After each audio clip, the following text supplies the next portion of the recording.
Importance of chilled ethanol. The initial role of the ethanol is to remove the solvation shell around the DNA. DNA has a solvation shell and is not actually exposed, although it is exposed out of the membranes, but it is having a solvation shell which surrounds it.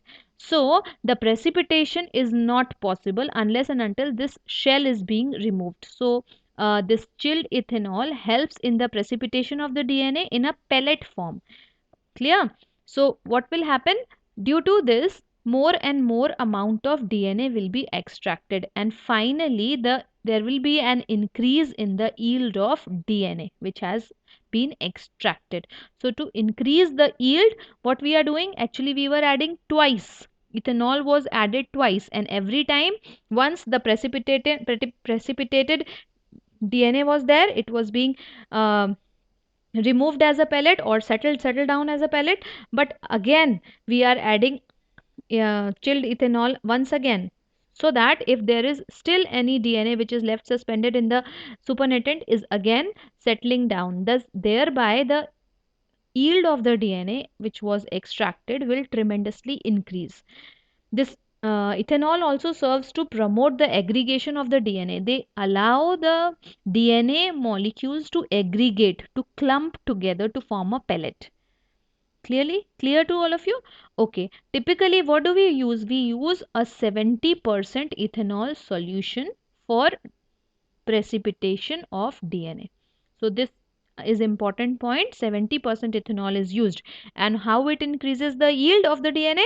By removing the solvation shell around the DNA, so that precipitation is more, and more is the yield.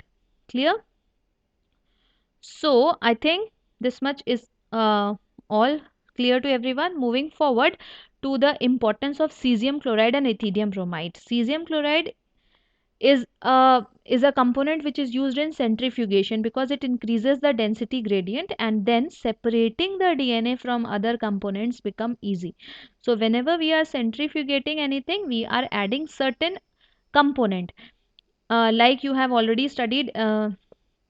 Some chemical NH4Cl or some chemical was used in Hershey and Chase experiment, also centrifugation according to density gradient method. Here also, for creating a density gradient, we are using cesium chloride because it will not affect the DNA. So it is safe to use cesium chloride here. The next is ethidium bromide, which is a fluorescent tag.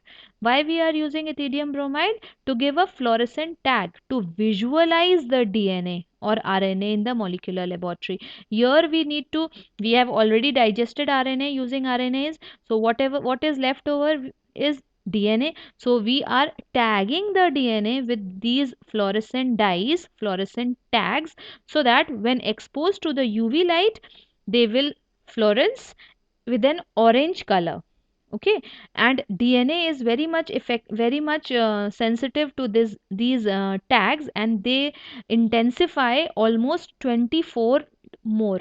They are easily visualized seeing under the UV light. So cesium is helpful in cesium chloride is helpful in maintaining density gradient and separation of the DNA.